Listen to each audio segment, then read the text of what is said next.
Lại là mình đây. Không biết là một tuần vừa rồi các bạn như thế nào? Thì với mình thì một tuần vừa rồi của mình cũng khá là ổn. Mình chỉ cảm thấy mệt hơn so với lại bình thường. Mình không rõ các bạn nam thì như thế nào, nhưng mà mình tin là các bạn nữ trong vòng 1 tháng thì sẽ luôn có những cái thời điểm mà các bạn cảm thấy rất mệt và không có tinh thần làm một cái gì hết. Và đối với mình thì mình cũng bị như vậy. Mình cũng trải qua cái giai đoạn đó tuần vừa rồi, và mình cũng suy nghĩ khá nhiều và đâm ra là mình lười. Mình đã rất cố gắng. Mình rất hy vọng là khi các bạn nghe clip này thì nó vẫn là vào ngày Chủ nhật, bởi vì mình đang tụ âm nó vào ngày Chủ nhật, tức là vài tiếng sau nữa khi các bạn đang nghe mình nói những cái lời vô tri này, có nghĩa là mình đã đăng được clip rồi đó các bạn ạ. Thì tuần này mình sẽ nói về công việc của mình một chút xíu. Mình đang làm ở nhà. Các bạn có thể hình dung là như một buổi sáng như vậy, mình sẽ thức dậy, sau đó là mình uống một ly cà phê, ăn một cái gì đó nhẹ nhẹ. Và nếu như mà trời không mưa và mình không lười nha, thì có thể là mình sẽ đi siêu thị. Mình thường có xu hướng bỏ bữa sáng nha các bạn, cho nên là những cái ngày vừa rồi mình đã cố gắng để ngày nào mình cũng dậy mình ăn sáng, mặc dù là ăn những cái nhỏ nhỏ thôi. Khi mà đi qua bên này á, mình cảm thấy rất là chán, bởi vì đồ ăn sáng nhạt nhòa, đơn giản, hơi chán. Thực ra là rất chán đối với mình. Đôi khi nó cũng chỉ là những cái bánh sừng bò, bánh croissant nhỏ nhỏ thôi á, hoặc là mình sẽ ăn ngũ cốc hạt. Nhưng mà các bạn ơi, mình là một người Việt Nam thuần chủng, mình cần ăn bánh mì Việt Nam, bánh mì trứng ốp la, bánh mì chả bò, xôi, phở, bánh mì bò kho.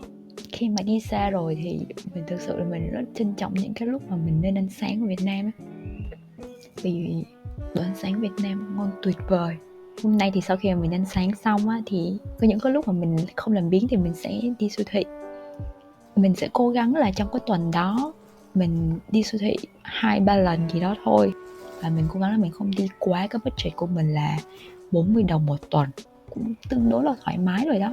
Sau khi mà mình đi chợ, đi siêu thị về xong thì mình làm việc một chút xíu.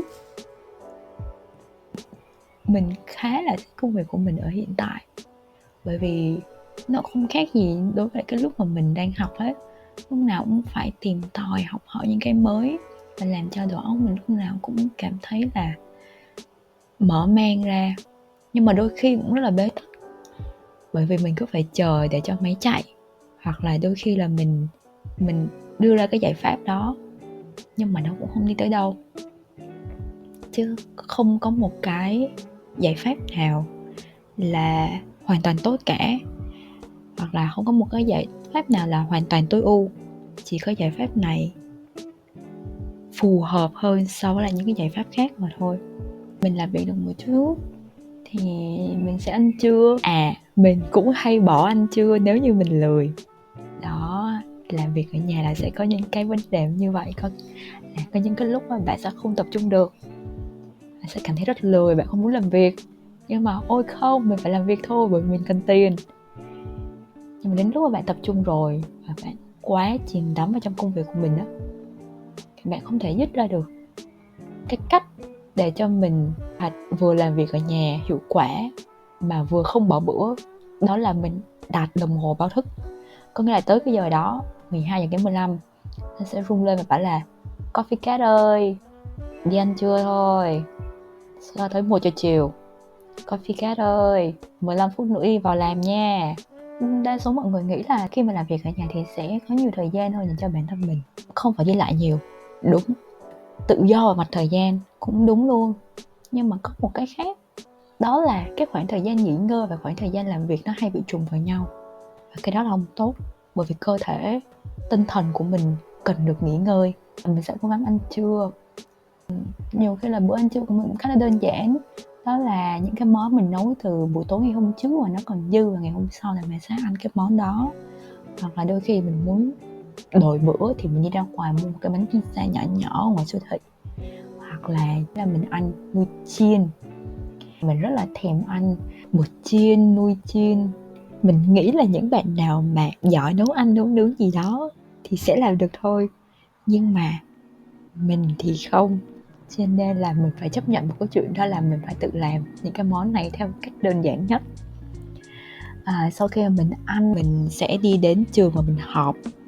Thì lẽ ra là cái cuộc họp này sẽ diễn ra buổi sáng, nhưng mà bởi vì buổi sáng hôm đó là trời mưa rất là to và cuộc họp được dời lại vào buổi chiều. Học buổi chiều thì không có nói được nhiều và không có giải quyết được hết tất cả các vấn đề, bởi vì mỗi một tuần chỉ có một buổi họp đó thôi.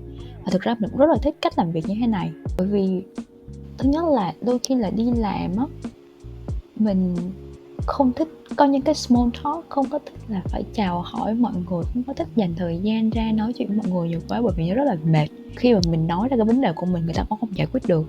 Vì thì chẳng thà là mình sẽ ở nhà mình làm cái công việc đó, mình kiếm cái giải pháp đó. Ví dụ như trong 1-2 ngày đó mình kiếm ra giải pháp, và sau đó mình đi lên mình họp, mình trình bày những cái giải pháp mình có, và nếu mà người ta đồng ý ok thì mình sẽ đi tiếp. Và đồng thời là mình sẽ giải quyết được cái đầu công việc đó, và sang đến đầu công việc B và đầu công việc C mình sẽ cảm thấy thoải mái hơn rất là nhiều. Cuộc họp khá là dài, tại là các bạn thấy ở trong video thì là trường của mình nó nằm ở trong cái tòa nhà, một cái tòa nhà cũ cổ như là khá xinh khá đẹp. Thì hôm nay khi mình đi làm thì bạn đồng nghiệp của mình thì cũng là bạn học cùng với mình luôn, bạn đã chuyển nhà, bạn cho mình một cái cây.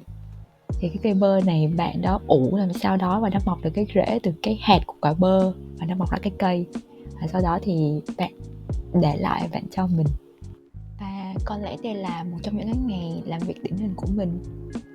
Nó cũng không có gì gọi là đặc sắc cho lắm, nhưng mà mình nghĩ là có những cái khoảnh khắc ở trong cuộc đời của mình á, mình nên ghi lại để sau này khi mà mình nghĩ lại về nó, mình sẽ cảm thấy là hóa ra là mình cũng đã từng sống như thế, một cuộc sống bình thường như bao người khác. Eo ơi, đoạn này vô tri thực sự luôn. Phải nói thật là khi mà mình nghe lại cái vlog đầu tiên của mình cũng thấy mình vô tri lắm. Nhưng mà mình không biết các bạn có cảm thấy như vậy hay không? Chắc là có.